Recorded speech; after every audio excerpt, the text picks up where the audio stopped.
चलो हम exercise 4 deal करेंगे। पहले कौन सी एक्सरसाइज डील करेंगे बुकलेट की? एक्सरसाइज 4। बच्चों सब लोग एक्सरसाइज 4 निकाल लो बुकलेट की। सब लोग निकाल लो। एक्सरसाइज 4 में कॉम्प्रहेंशन 1 निकाल लिया सबने? कॉम्प्रहेंशन 1 बताना है कि नहीं बताना? मैंने कहा था उल्टा करेंगे हम क्वेश्चंस को। कॉम्प्रहेंशन 1 बताना है? अगर बताना है तो यस लिख दो फटाफट। चलो मैं बता देता हूं। सभी को बताना है, ज्यादातर लोग तो यस ही लिख रहे हैं। बस अब रुक जाओ, मत लिखो, हो गया।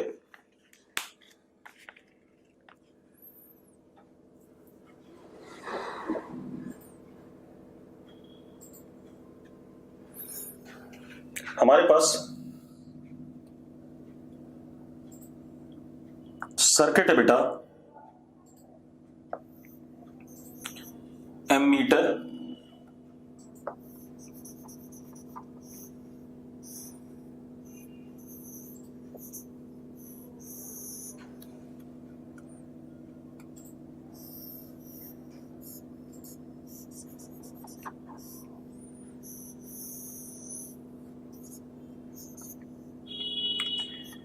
ये सर्किट, ठीक है, यही है सर्किट। अब वो क्या कह रहा है? Internal resistance of voltmeter and ammeter is R V and R A are finite and non zero. मतलब non ideal ammeter R A resistance का है और non ideal voltmeter R V resistance का है। ये given है। मैं given है या नहीं?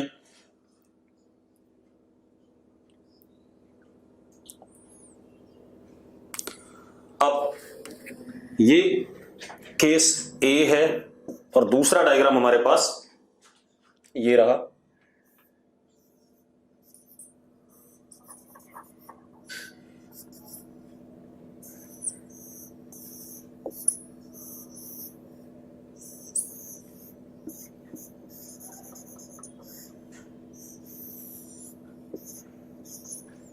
केस बी, 2 डायग्राम दे रखे मैं।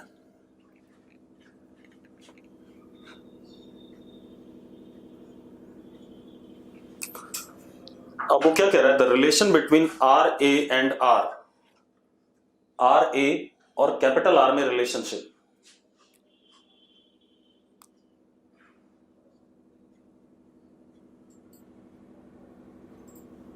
केस ए में, एक बार ए में फिर एक बार बी में चेक करना है। ठीक है, इतनी बात। क्वेश्चन थोड़ा सा डायग्राम में कुछ गड़बड़ हो रखी, लिखने में कुछ दिक्कत है, कोई बात नहीं। हम ए वाले केस में चेक करते हैं। पहले आप ऐसे देखो, करंट आई एक्स वाई, ठीक है। अब आप लूप लॉ चला दो एक बार नीचे, ठीक है। तो x plus y into R A plus x R plus x plus y into small R is equal to E.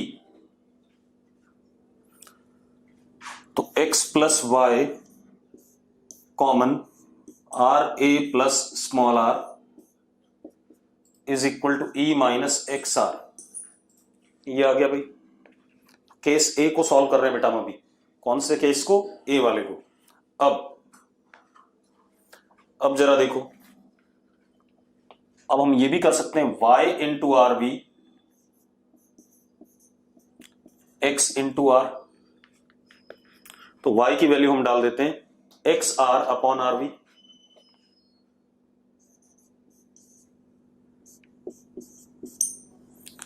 तो हमारे पास x common 1 plus R upon R V into R A plus small R is equal to E minus x R. ये आ रहा है। अब हमें क्या बताना है? कैपिटल आर और आर ए में रिलेशन। ठीक है, तो हम एक काम करते हैं,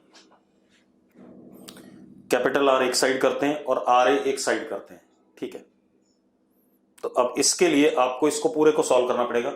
इसको इधर ले आओ एक बार, x common 1 plus R upon R B, थोड़ा सा टिपिकल सा हो रहा है, R A plus small R plus R is equal to E, ऐसा कुछ होगा ये, यस और नो? देखो जरा, स्वयं कह रहा sir R A option A में रेजिस्टेंस, क्या कह रहा है?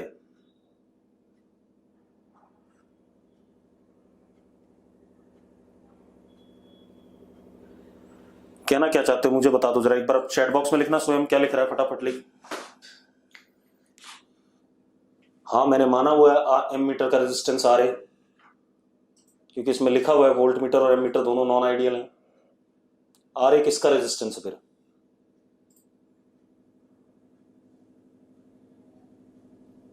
कहां लिखा आर ए कैलकुलेटेड वैल्यू है?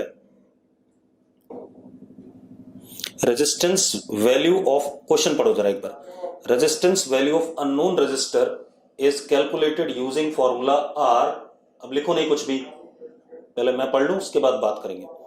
Resistance value of unknown resistor is calculated using formula R is equal to V upon I. मतलब रेजिस्टेंस की वैल्यू हम कैसे कैलकुलेट करते हैं? पोटेंशियल डिफरेंस अपॉन करंट, ठीक है। V and I be the reading of voltmeter and ammeter respectively, ठीक है। आई और वी हमें गिवन है इसका मतलब, ठीक है, मान लिया, ठीक है। The internal resistance of voltmeter and ammeter are R V and R G लिखा हुआ है, एक्चुअल में वो आर ए होना चाहिए, आर जी तो है ही नहीं यहां पर कहीं। यस और नो, जल्दी बोलो, ठीक है।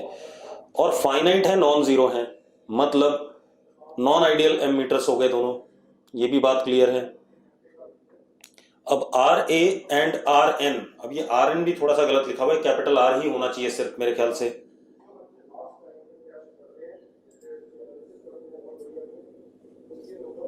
ये क्या है? R, let R A and R N be calculated values in two cases A and B. मैं समझा नहीं क्वेश्चन क्या कह रहे हो। आर ए क्या चीज है यहां पर? किसके रेजिस्टर की वैल्यू बेटा? R A net resistance circuit की, तो नेट रेजिस्टेंस सर्किट की आर ए अगर हम कहते हैं तो एम मीटर के रेजिस्टेंस को क्या बोलेंगे? जल्दी बोलो, एम मीटर के रेजिस्टेंस को क्या बोलें? आर जी, ठीक है, ठीक है। एम मीटर के रेजिस्टेंस आर जी ले लेते हैं, आर ए हम टोटल सर्किट के रेजिस्टेंस से ले लेते हैं, ठीक है। तब तो ठीक है, फिर सिंपल है क्वेश्चन, फिर कोई दिक्कत ही नहीं, फिर तो बेकार सा सवाल है, फिर इतना करना ही नहीं है, ये तो बेकार की बात है, फिर तो सिंपल कहानी अगर ऐसा है तो। देखो भाई, R इज इक्वल टू, जरा देखो इन दोनों पॉइंट्स क्या बोल, तो ये और ये सीरीज में है, R G plus R into R V upon R plus R V, यह सुनो। अब जरा चेक करो, ये आर ए आ गया, आगे कि नहीं आ गया? चेक करो भाई, हाँ या ना? अब यहां से कंक्लूड करो जो कंक्लूड करना, हो गया कि नहीं हो गया?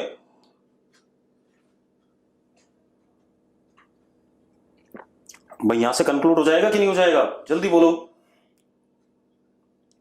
सेम दूसरे वाले को कर लो, आर बी, दूसरे सर्किट में भी, दूसरे सर्किट में आर बी, ये तीनों, ये दोनों सीरीज में, उसके बाद पैरेलल में, तो कितना? R B is equal to R plus R G into R V upon R plus R G plus R B, यहां से कंक्लूड हो जाएगा। यस और नो? हो गया कंक्लूड कि नहीं? जल्दी बोलो, बात खत्म। अब कॉम्प्रेंशन 2 में आ जाओ, कॉम्प्रेंशन 2 बताना है, जल्दी बोलो। कॉम्प्रेंशन 2 बताना है, ठीक है। अब देखो कॉम्प्रेंशन 2, कॉम्प्रेंशन 2 क्या है? कॉम्प्रेंशन 2 के आंसर मैच नहीं हुए, देखते हैं बेटा, मैच हो जाएंगे, चिंता ना करो।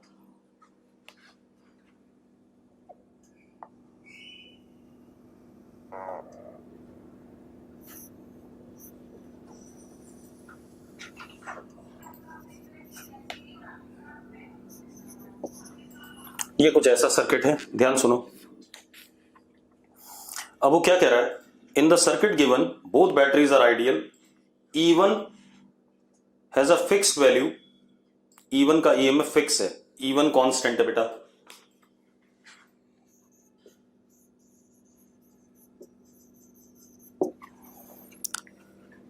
EMF E1 of battery has fixed value, but EMF of battery 2 can vary from 1 volt to 10 volt. E2 can vary from 1 volt to 10 volt. कोई दिक्कत है इसमें? ऐसा ही दे रखा है। अब the graph gives current through 2 batteries, ठीक है। अगर यहां पर करंट हमने I1 कहा और यहां पर करंट हमने I2 कहा, ठीक है, इतनी बात। तो हमें जो ग्राफ दे रखा है वो हमें करंट का ग्राफ दे रखा है with EMF of E2 battery, yes और नो? इतनी बात दे रखी कि नहीं दे रखी है? ग्राफ सबके पास है? जल्दी बोलो भाई। अब अगर हम ग्राफ को देखें, सबके पास है बुकलेट ना?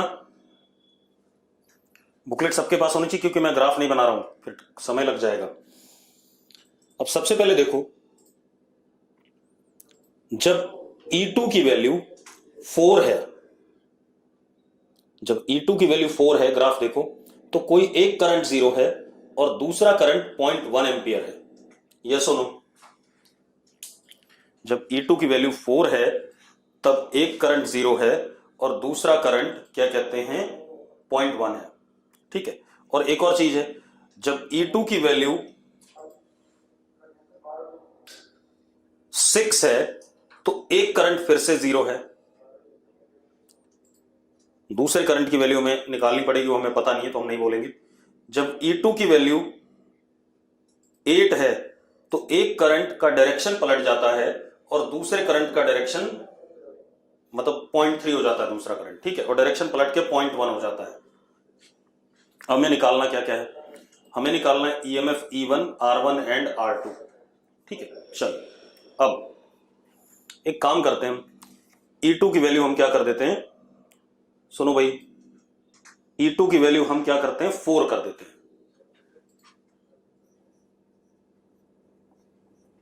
Then one of the current is 0, कोई एक करंट 0, अभी चेक कर लेंगे, पहले हम निकाल लेते हैं करंट, ठीक है, E1 को अननोन मान के। चलो अब देखो, यहां पर जो करंट जाएगा that would be I1 plus I2, yes और नो? इनमें से कोई एक करंट 0 है, वो भी पता चल जाएगा कौन सा 0 है। अरे ठीक है यार, ठीक है या नहीं? अब और मुझे पता चल रहा है I1 0 है, नॉट I2। बेटा एक बात बताओ, यहां रेजिस्टेंस है और यहां ये पोटेंशियल डिफरेंस है, ठीक है, इतनी बात। तो इसमें तो करंट जाएगा ही जाएगा किसी भी हाल में यहां से, तो कौन 0 हो सकता है? I1 0 हो सकता है, नॉट I2। तो कौन 0 है? I1 is 0 eight E4 and I2 की वैल्यू कितनी हो गई? I2 की वैल्यू हो गई 0.1, यस और नो? यस और नो, जल्दी बोलो। अब ये बात हो गई, तो अब एक और चीज देखो, ठीक है। अब आप एक चीज देखो, ये हो गया हमारे पास, मतलब हमें पता चल गया कि कौन सा ग्राफ किसका है, ठीक है, इतनी बात। तो जो ऑब्ट्यूज एंगल बना रहा है, जो ऑब्ट्यूज एंगल बना रहा है वो किसका ग्राफ है? I2 का। और जो अक्यूट एंगल बना रहा है वो किसका? I1 का है, यस और नो? जल्दी बोलो भाई। जो ऑब्ट्यूज एंगल बना रहा है, भाई दो ग्राफ थे ना ऐसे करके, एक ऐसे और एक ऐसे, तो ये किसका ग्राफ है?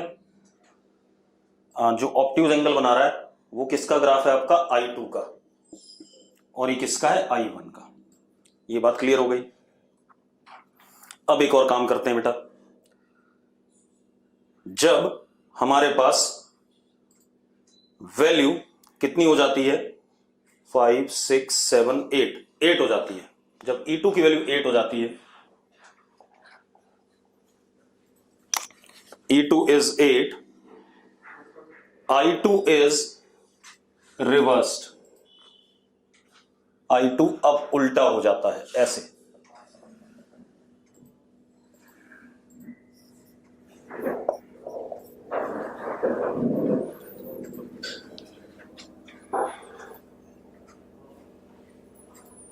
ठीक है, I2 ऐसा हो जाता है,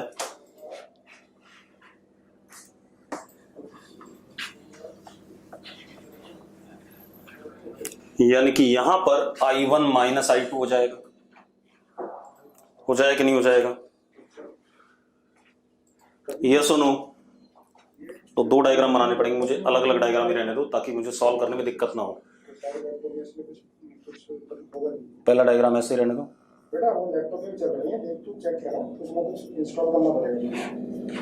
ठीक है, रुक जाओ, हम पहले वाले को सॉल्व कर लेते हैं पहले। E2 4 है तो कितना हो गया? और I1 0 है, तो 4 is equal to 0.1 into R2, तो R2 इज इक्वल टू 40। आगे कि नहीं आ गया R2? चेक करो भाई, पहले से ही आ गया R2 40। हाँ भी चलाता है। R2 40 हो गया, ठीक है, अब कोई दिक्कत नहीं, R2 की वैल्यू आ गई। दूसरी चीज, यहां से यहां तक potential drop will remain same as that of this, और I1 अपने आप 0 है, हमें पता ही है। तो E2 कितना है? 4 है, तो यहां से यहां तक का ड्रॉप भी क्या होगा? 4। तो E1 की वैल्यू क्या आ गई? 4 आ गई। आपको दो चीजें मिल गई कि नहीं मिल गई? E1 मिल गया 4 वोल्ट, और R2 कितना मिल गया आपको? 40। यस और नो? सूर्या क्लियर है? अब अगली कंडीशन से आपको क्या मिल जाएगा? R1 मिल जाएगा यार, सिंपल है। E1 6 गिवन है, साक्षी कह रही है। एक बार चेक कर लेते हैं, हो सकता है हमने करंट गलत वाला 0 ले लिया हो, ठीक है, ऐसा भी हो सकता है। ठीक, अब एक बार चेक कर लेते हैं, कोई दिक्कत नहीं, या हो सकता है आंसर भी गलत दे सकता है, मुझे कुछ पता नहीं है, तो देख लेते हैं। वो कह रही E1 6 दे रखा है। एक काम करो, एक और चीज देखे में, जब E2 6 होता है तो I2 0 है। जब ये 6 वोल्ट हो गया तो I2 0 है, सारा करंट ऐसे फ्लो कर रहा है, तो ये भी 6 वोल्ट होगा। यहां पर 6 वोल्ट, R2 40 है। रुक जाओ एक मिनट, जब when E2 is 6, I2 is 0, जो हमने माना हुआ उसके हिसाब से, ठीक है। अब जरा देखो, हमने R2 तो निकाल रखा है, तो अब हमारे पास देखो I1 into R2, R2 is what? 40 is what? 6/40। यहां से निकालते हैं E1 एक बार। अब अच्छा, R1 नहीं पता हमें भी, R1 हमें निकालना पड़ेगा, चलो इसको ऐसे रहने दो। अब अगली कंडीशन पे आ जाओ, जब हमारे पास E2 8 होता है, तब E2 is 8, then I2 is opposite this way, 0.1, and I1 is 0.3, ऐसा आ गया। अब जरा देखो, ये यहां से यहां तक 8 है, और यहां से यहां तक क्या होना चाहिए हमारे पास? क्या कहते हैं? I1 माइनस I2 कितना आ गया? 0.2। तो 0.2 इंटू 40, 8 आ रहा है, बिल्कुल सही है, कोई दिक्कत नहीं है, सही है इसमें, मतलब बिल्कुल हमने सही माना हुआ है। अब I1 0.3 है, ठीक है, E1 हमने 4 निकाला है। अगर हम मान लें हमारा आंसर सही है, तो देखो यहां से यहां तक भी 8 आना चाहिए, कितना आ गया? 0.3 इंटू R1, R1 हमने भी निकाला नहीं है, minus plus E1 is equal to 8, ये आना चाहिए। ठीक है, E1 की वैल्यू हम 4 मान लेते हैं, तो इधर गया 4, बस अब समझ में आ गया। बेटा पता क्या है, डायरेक्शन ऑफ करंट जो हमने मानी है वो शुरू से गलत मानी हुई है। ठीक है, डायरेक्शन ऑफ करंट जो हमने मानी है वो शुरू से गलत मानी हुई है। I1 ऐसा ना हो करके I1 ऐसा है, रुको, I1 यहां पर कैसा फ्लो कर रहा है, I1 I2 हमने गलत माने।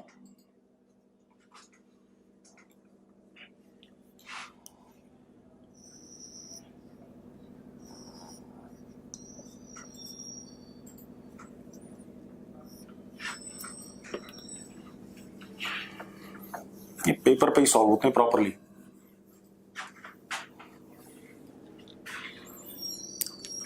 अब देखो मेरी बात सुनो,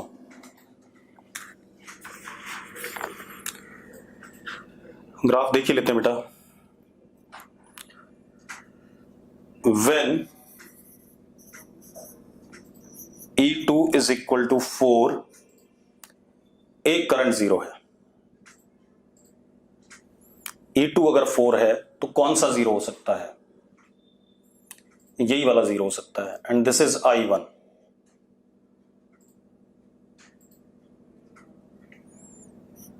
I1 0 and I2 is equal to how much? I2 is equal to 0.1, ये कहानी है। ठीक है, तो ऑब्ट्यूज वाला is 2 and acute वाला 1, ये कहानी है। अच्छा एक चीज और, हाँ यहां देखो कुछ लिखा है क्वेश्चन में पढ़ा दी, but for both plots current is assumed to be negative when direction of current through battery is opposite to the battery's EMF. मतलब जब करंट अंदर आ रहा है तो करंट को नेगेटिव मानना है, और जब करंट बाहर जा रहा है तो करंट को पॉजिटिव मानना है, ऐसा कुछ लिखा हुआ है। देखो, but for both plots current is assumed to be negative when direction of current through battery is opposite to the direction of EMF. ठीक है, ठीक, अब सुनो, हमने कुछ डायरेक्शन में गड़बड़ कर दी थी। अब अगला केस क्या हमारे पास, जब E2 6 है,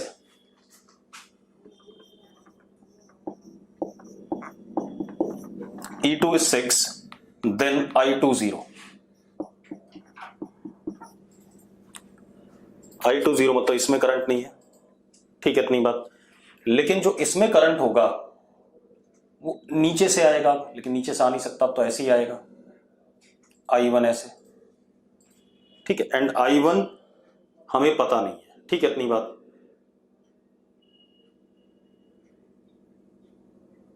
जब E2 इज ऑब्ट्यूज वाला I2 है ना, जब E2 इज 6, I2 इज 0। ठीक है, ये 6 वोल्ट है तो ये भी 6 वोल्ट है। ठीक है, अब हमने निकाला कैसे था, R2 कैसे निकाल लिया था भाई, इसी कंडीशन से हमने R2 निकाल लिया था। करंट कहां पता चल रहा है, I1 की तो वैल्यू नहीं पता है, नहीं 40 आया था R2 हमने निकाला था, पोटेंशियल डिफरेंस सेम तो करा था हमने, लेकिन कैसे निकालोगे आप, एक बात बताओ।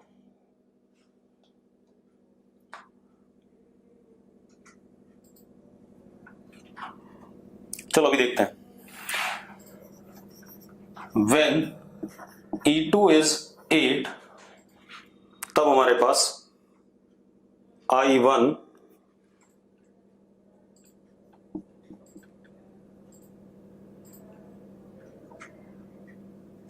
0.3 है, एंड I2 हमारे पास उल्टा हो गया, ऐसे। यही गड़बड़ा रही है, हमने तो ऐसे निकाला था।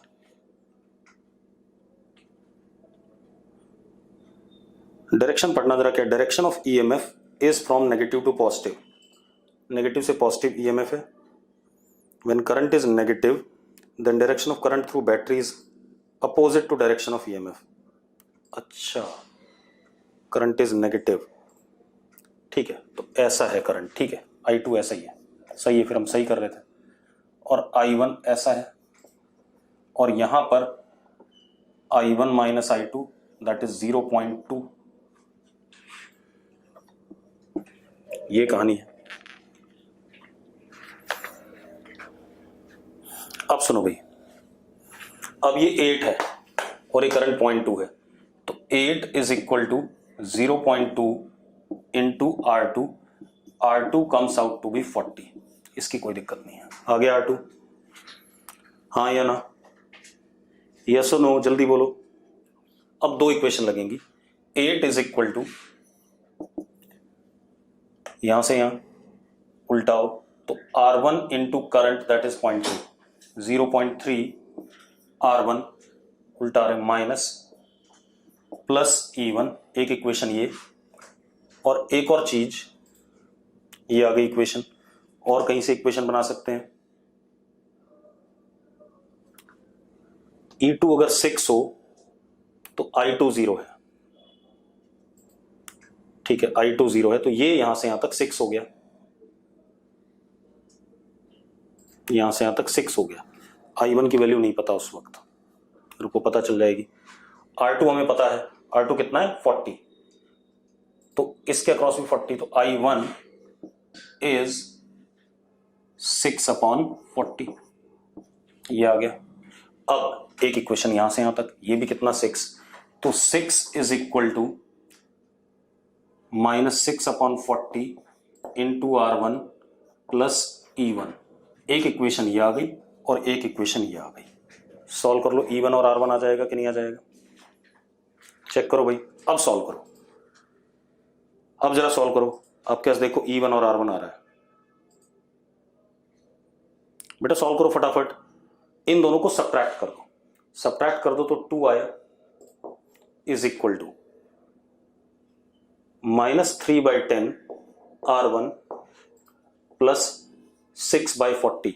6/40 मतलब 3/20 R1। नीचे 3, ऊपर एलसीएम ले लो, 2/3, ऊपर यहां पर 1 और यहां पे 2, कितना माइनस नहीं R1/20। ये तो 40/3 आ रहा है, जबकि ऐसा नहीं है ऑप्शन में। देखो जरा, नहीं ये तो आंसर गलत आ रहा है। कुछ हम कुछ गड़बड़ कर रहे हैं भाई।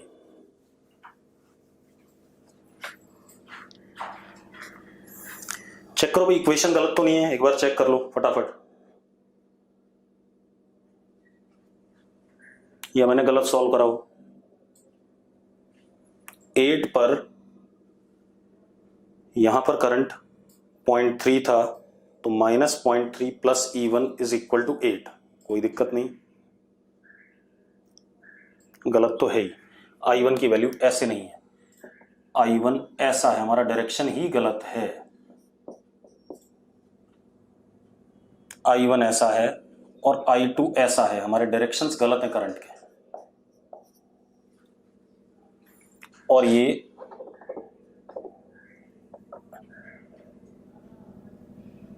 यहां प्लस आना चाहिए किसी भी हाल में। यहां पर क्या आना चाहिए? प्लस आना चाहिए। हमारे करंट के डायरेक्शंस गलत हैं, बीच में इसने कन्वेंशन लिखा है, उस हिसाब से हमने गलत डायरेक्शन लिए करंट के। क्योंकि आप ऐसे देखो, अगर मैं -0.3 R1 प्लस E1 करता हूं और वो 8 के बराबर हो रहा है, तो और E1 अगर 6 है, तो 6 में से कुछ घटा दो तो अपने आप 8 कभी नहीं आएगा। भाई मैं क्या कह रहा हूं, E1 क्या अगर हम आंसर 6 माने तो 6 में से कुछ घटा के क्या 8 के बराबर आएगा? कभी नहीं आएगा। यस और नो? तो कहीं ना कहीं हमारे डायरेक्शन ऑफ करंट्स गलत हैं, हमें करंट के डायरेक्शन सही करने पड़ेंगे। हमारे करंट के डायरेक्शन बिल्कुल सही नहीं है।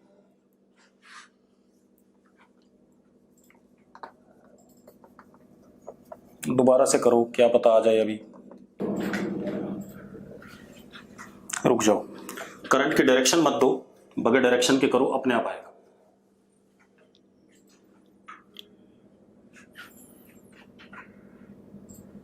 क्या क्या बोला गया?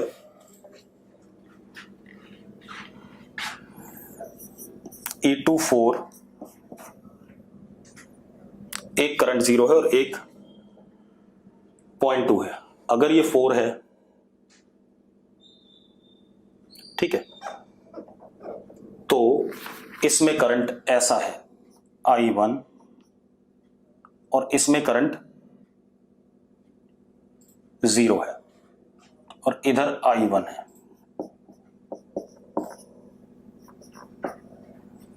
ऐसा कुछ है, ठीक है। मतलब टॉप टू नीचे पॉजिटिव है, नीचे से ऊपर नेगेटिव है। अब आएगा भाई, मेरी बात सुनो, हमने करंट की डायरेक्शन गलत मानी थी। अब E2 अगर 4 है तो ये कहानी आ गई। तो I2 is 0 and I1 is how much? I1 is 0.1। हमने गलत लिया ही था, तो 1 वाला ऑब्ट्यूज हो गया और 2 वाला अक्यूट हो गया। ये कहानी है। अब सही आएगा, अब सही आएंगे भाई, हमने गलत कर रखा था, ठीक है। डायरेक्शन जो कन्वेंशन ऊपर लिखा है सवाल में उसी को लेके चलना है। अब जरा देखो, ये आ गई हमारे पास कहानी। अब second case is how much?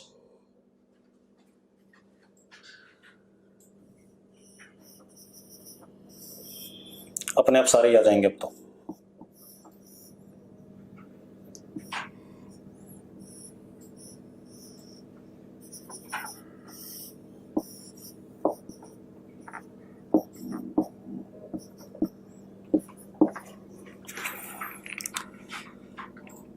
ठीक है, अब आ जाओ सेकंड केस में। जब हमारे पास E2 6 है, ये तो 4 के लिए था, E2 जब 6 है तो हमारे पास I1 0 है।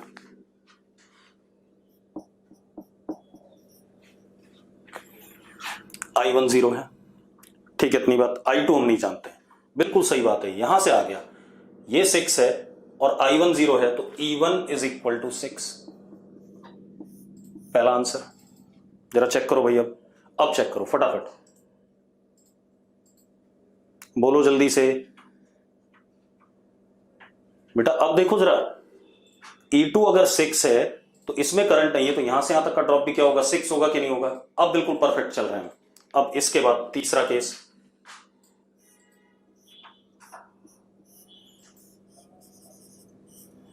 थोड़ा सा एनालाइज करना पड़ेगा आपको। R2, R1, E1, E2। अब ये मुझे पता चल गया 6 है, इसको कोई हिला नहीं सकता है। अब ये 8 है,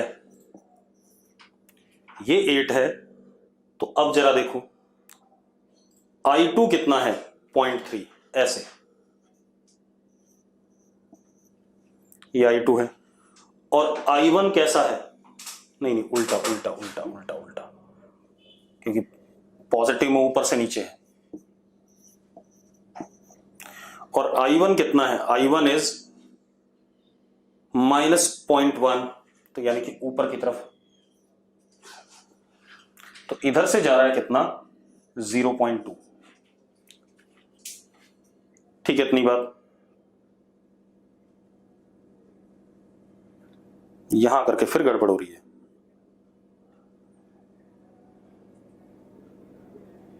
चलो हम इससे कर लेंगे, कोई बात नहीं। अब यहां से यहां तक का ड्रॉप कितना है? 8 है। चलो तो कितना आ गया? -0.1 into R1 plus 6 is equal to what? 8। Yes और नो? तो R1 इज इक्वल टू, फिर नेगेटिव क्यों आ रहा है, ये समस्या है। यहां से यहां तक 8 है, यहां से यहां तक भी 8 होना चाहिए। करंट फिर उल्टा ले लिया हमने, रुको एक मिनट। करंट ऐसा ले लो आप और इसमें ऐसा ले लो, मेरे ख्याल से यही सही है। और ये कितना हो जाएगा? ऐसे। अब जरा देखो, ये प्लस R1 की वैल्यू कितनी आ गई? 20। R1 20 आ गया, R2 अपने आप क्या आ गया? 40 आ गया। यहां पे देख रहे हैं सारे के सारे। अब चेक करो भाई, अब चेक करो, बिल्कुल सही है। बस हमें करंट का डायरेक्शन लेने में कहीं ना कहीं कन्वेंशन में गड़बड़ हो रही है। या तो इसे लिखना चाहिए प्रॉपरली कि कैसे करना है, करंट का डायरेक्शन क्या लेना है। ठीक है, अब कॉम्प्रेंशन 3 बताओ भाई, बताना है। कॉम्प्रेंशन 3 3 बेटा जल्दी से, डन। ठीक है, मैट्रिक्स मैच पहला वाला, डन। ठीक है, मैट्रिक्स मैच दूसरा वाला, डन। तीसरा वाला, लास्ट वाला, डन। ठीक है, अब आ जाओ आप इधर मल्टीपल करेक्ट में। क्वेश्चन नंबर 24 बताना है, जल्दी बोलो भाई। क्वेश्चन नंबर 24 आयुष तुझे तो सारे ही बता दें, ऐसे ही लग रहा है मुझे।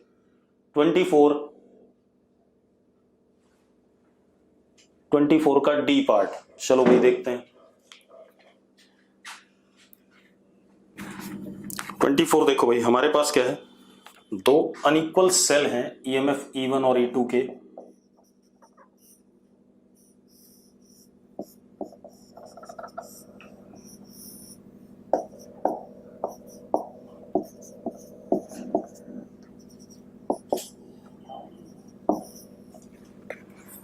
ठीक है, VP and VQ are potentials of point P and Q. Potential difference across both the cells will be equal. बिल्कुल सही बात है, ये दोनों सेल के अक्रॉस जो पोटेंशियल डिफरेंस होगा इसके अक्रॉस या इसके अक्रॉस बराबर आएगा, इसमें कोई दिक्कत ही नहीं है, पहला सही है। One of the cell will supply energy to the other, ये भी सही बात है। अगर करंट ऐसे फ्लो करेगा तो ये वाला सप्लाई कर रहा है, ये वाला स्टोर कर रहा है। ठीक है, इतनी बात। The potential difference across one of the cells will be greater than its EMF, ये भी सही है। अगर ऐसे आ रहा है तो एक बात तो इसके अक्रॉस पोटेंशियल ड्रॉप E2 से बड़ा होगा और इसके अक्रॉस E1 से छोटा होगा। यस और नो, ABC सही है? तो जल्दी बोलो भाई, ABC सही है या नहीं? साक्षी सूर्या यस कह रहे हैं। ठीक है, अब D part, VP minus VQ। यार VP minus VQ equivalent EMF है, कराया है मैंने आपको ऐसा पैरेलल में। VP माइनस VQ क्या है? Equivalent EMF E1 upon R1 plus E2 upon R2 upon 1 upon R1 plus 1 upon R2। Yes और नो? बस इतनी सी बात है। अब क्वेश्चन नंबर 2 करा दिया था मैंने शायद। क्वेश्चन नंबर 2 मतलब 25 नंबर हो गया था, 25 नंबर बेटा। ठीक है, 26 हो गया, 27 जैसा भी मैंने कराया है, 28 28 एक एक करके बेटा जल्दी। 28 जल्दी बोलो, 28 बताना है? नहीं बताना है। 29 बताना है, डन। ठीक है,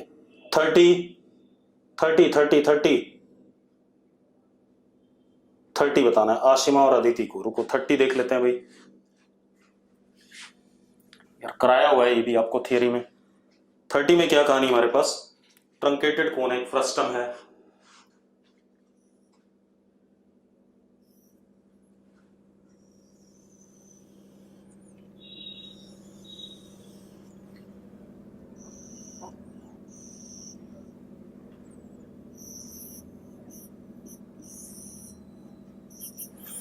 अब वो क्या बोल रहा है, if at section X from the left electric field intensity potential and rate of generation of heat per unit length which of the following graphs.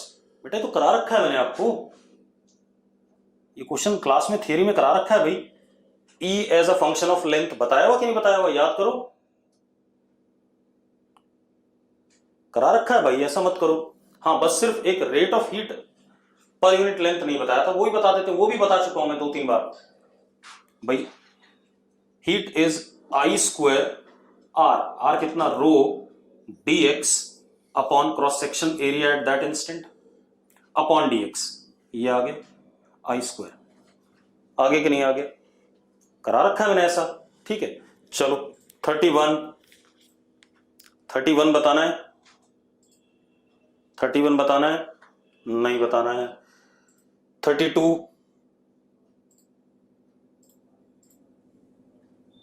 32 बताना है, नहीं बताना है। 33 33, अच्छा 33 तो है ही नहीं, ठीक है। अब पीछे आ जाओ सिंगल चॉइस में। सिंगल चॉइस में भी 1 से स्टार्ट करते हैं बेटा, ताकि मुझे पूछने में आसानी रहे। क्वेश्चन नंबर 1, 2, 3 बताना है। ध्रुव यस लिख रहा है, बताना है डन या 2 बताना है ध्रुव को। चलो भाई 2 बता देते हैं, एक किसी को 2 बताना है, देखते हैं। आर की value, R in ohm that will result in no current. कौन से वाले का क्रॉस नो करंट बेटा? क्वेश्चन जरा मुझे बताओ, जरा जिसने कर लिया बताओ। In the circuit shown value of R in ohm that will result in no current. कौन से रेजिस्टेंस में नो करंट, ये समझा दो मुझे। 30 वोल्ट वाले में, ठीक है बेटा। क्वेश्चन क्लियर नहीं है, ठीक है, लेकिन अब कर लेते हैं।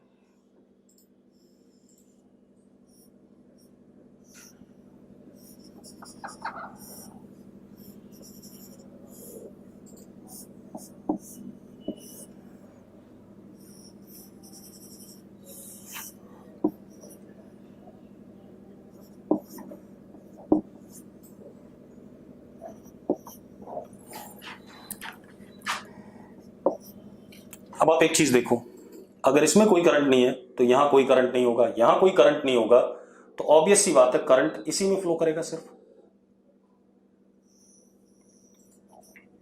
एक्स मान लेते हैं, यस और नो, ठीक है। अब सुनो भाई, कर दो अब इसे। अब क्या हो गया, 20 plus R into x is equal to 50। एक तो ये आ गया, ठीक है। दूसरी चीज बेटा, यहां से यहां तक का जो ड्रॉप होगा वो ही यहां से यहां तक का होगा, यानी कि x into R is equal to 30, ठीक है भाई। तो आर एक्स की वैल्यू हम 30 डाल देते हैं। 20x plus 30 is equal to 50, तो x इज इक्वल टू 1 आ गया। x 1 आ गया तो r की वैल्यू कितनी आ गई, 30 आ गई। ऑब्वियस सी बात है, सिंपल। अरे हाँ या ना? 3 नंबर हो गया, 3 number, 3, 4, 4। Question number 4 Manu Sharma कह रहा है। चलो देख लेते हैं ये question number 4।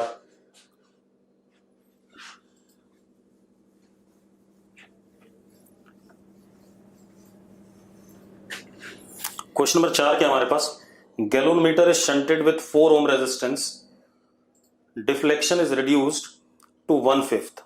If galvanometer is further shunted with 2 ohm resistor, then further reduction in the deflection will be। ठीक है बेटा, आप एक बात देखो, एक हमारे पास गैल्वेनोमीटर है,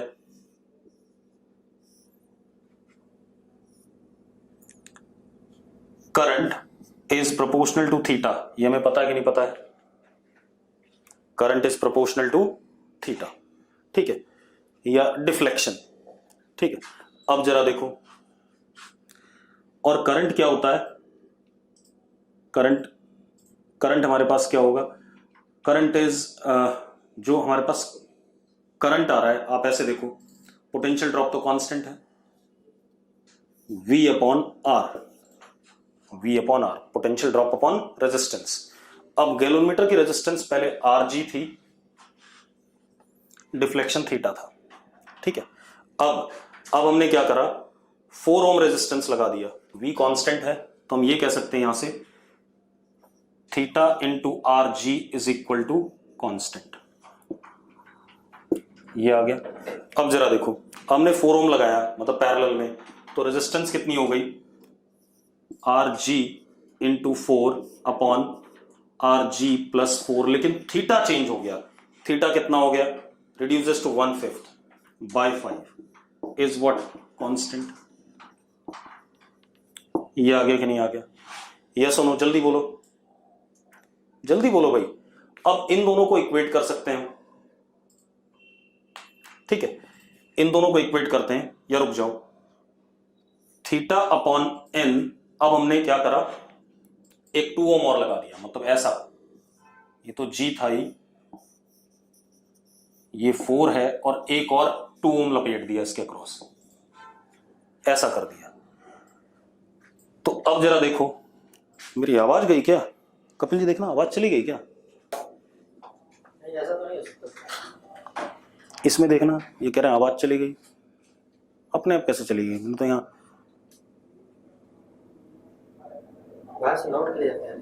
हाँ आवाज जा नहीं रही, आ गई। चलो अब देखो भाई, अब तीसरा केस ही आ गया, तो मैंने बाय एन ले लिया। ठीक है, अब इसमें देख लो टोटल रेजिस्टेंस क्या आएगा, 1/r is equal to 1/rg plus 1/2 plus 1/4। नीचे आ गया 4rg, rg प्लस 2 प्लस 1 मतलब rg प्लस 3। तो कितना आ गया बेटा? 4rg upon rg plus 3 is equal to constant. अब इसको सॉल्व करना आपने, n निकालना है। तो आप एक काम करो, इन दोनों को पहले इक्वेट कर दो। तो 4/5 rg plus 4 is equal to 1, ऐसा हो जाएगा। जरा देखना, जरा बेटा देखना, जरा इन दोनों को इक्वेट करो, थीटा rg कट जाएगा, ये आ गया। जरा चेक करो भाई, अब आ गया 4/5 is equal to rg plus 4। ठीक है, इतनी बात। 4 इधर ले आओ। गड़बड़ हो रही है क्या? रेजिस्टेंस घटा है। अगर हम एक मिनट पैरेलल में लगा रहे हैं तो रेजिस्टेंस तो घटेगा, रेजिस्टेंस घटेगा तो करंट बढ़ेगा, तो डिफ्लेक्शन घट नहीं सकता है। यानी कि हमने शंटिंग कैसे करी है? सीरीज में करी है बेटा। रुक जाओ, Rg प्लस क्या है? 4, और यहां पर क्या था? Rg plus 6। ये कहानी है, नॉट पैरेलल। ठीक है, इतनी बात। क्योंकि अगर रेजिस्टेंस घटेगा तो करंट तो क्या करेगा? बढ़ेगा। ठीक है, इतनी बात। अब ठीक है, अब इन दोनों को इक्वेट कर दो आप। तो क्या आ गया? Rg plus 4 upon 5 is equal to 1। तो Rg इज इक्वल टू 1, ये आ गया। Rg 1 आ गया। अब Rg 1 आ गया, theta into 1 is equal to theta by n 1 plus 6, that is n is equal to 7। n is equal to 7, लेकिन कुछ गड़बड़ हो रही है।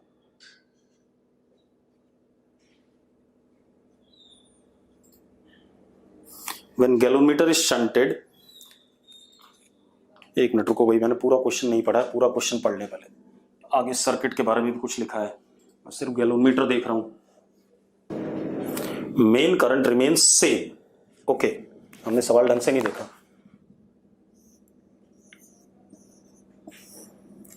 IG मेन करंट है, ध्यान सुनना, और IG प्रोपोर्शनल टू थीटा है। अगले पार्ट में क्या कह रहा है?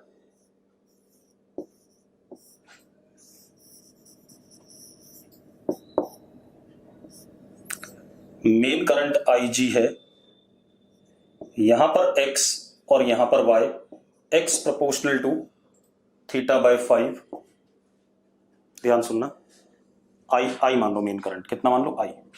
ठीक है, अगले में हमने फर्दर एक और लगा दिया,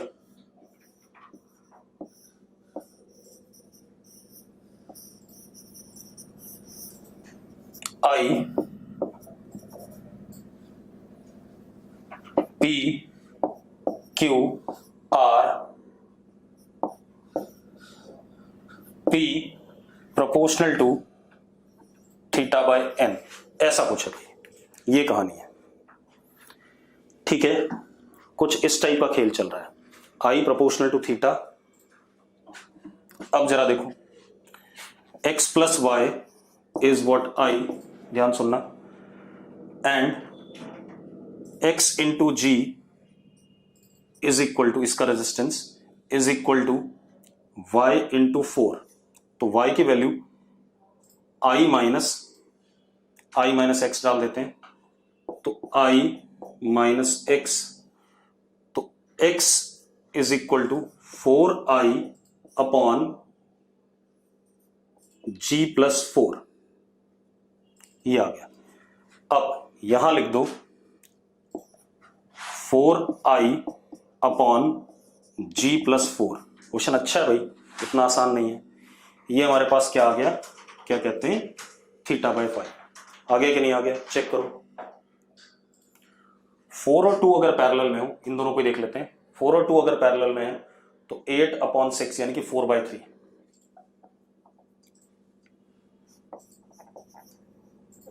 यहां Q,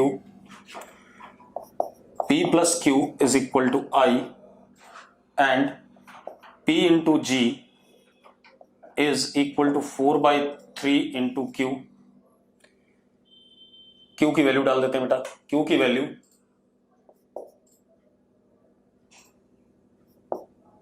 P plus 3PG upon 4 is equal to I। P is equal to 4I upon 4 plus 3G। 4I plus, तो कितना आ गया, 4I upon 4 plus 3G is proportional to theta by n। ये आ गया।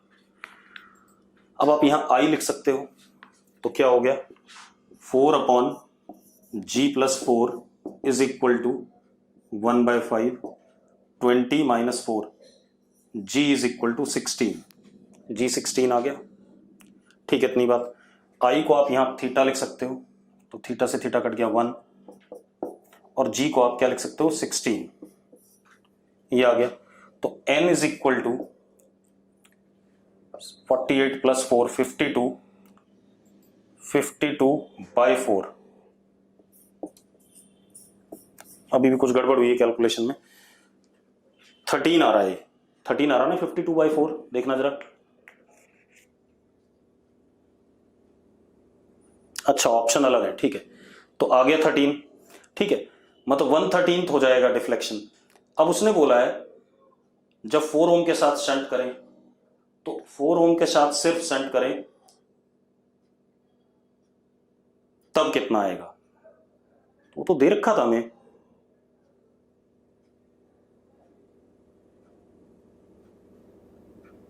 तो 4 ओम वाला तो दे रखा था हमें।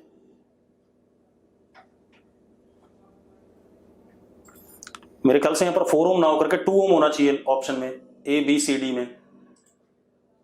भाई 4 ओम के साथ तो हमें 1/5 दे ही रखा है, और जब 4 और 2 दोनों लगा देते हैं तो 1/13 हो गया। यस और नो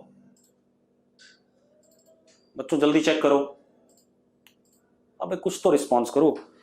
ठीक है, तो मेरे ख्याल से यस, फाइनल का 4 के साथ कंपेयर करना है। अच्छा, फाइनल को 4 के साथ कंपेयर करना है, तब तो 5/13 हो जाएगा। ठीक है, ठीक है, तब सही है, तब 5/13 हो जाएगा भाई।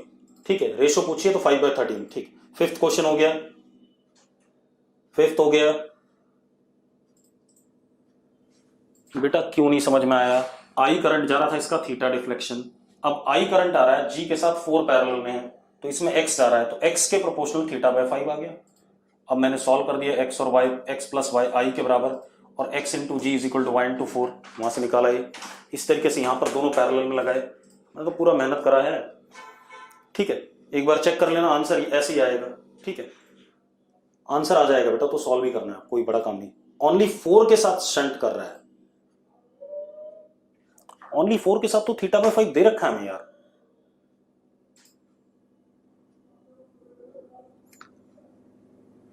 आशिमा वही कह रहा हूं मैं, जब हमें थीटा बाय 5 दे रखा है तो 8/13 कैसे दे लेगा भाई। इसमें थीटा बाय 5 आ गया, उसमें थीटा बाय 13 आ गया।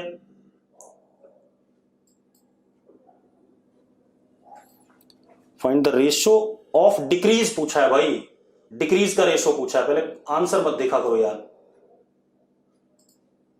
Find the ratio of decrease, तो जो डिक्रीज है उसका रेशो लो ना, तब आ जाएगा 8/13 यार। भाई 5/13 आ गया, अब डिक्रीज कितना, 1 माइनस 5/13। क्वेश्चन पढ़ लिया करो पहले यार, अंग्रेजी पढ़ते नहीं हो, क्वेश्चन में पूछ जाते हो बस। फिफ्थ क्वेश्चन, फिफ्थ, सिक्स्थ, ठीक है। बाकी अब हम क्लास में नहीं करेंगे, क्योंकि क्लास में मैं 6 में क्लास के बाहर बताऊंगा, क्योंकि अब हम क्लास में अगला चैप्टर स्टार्ट करेंगे। ठीक है, इतनी बात ये ध्यान रखना।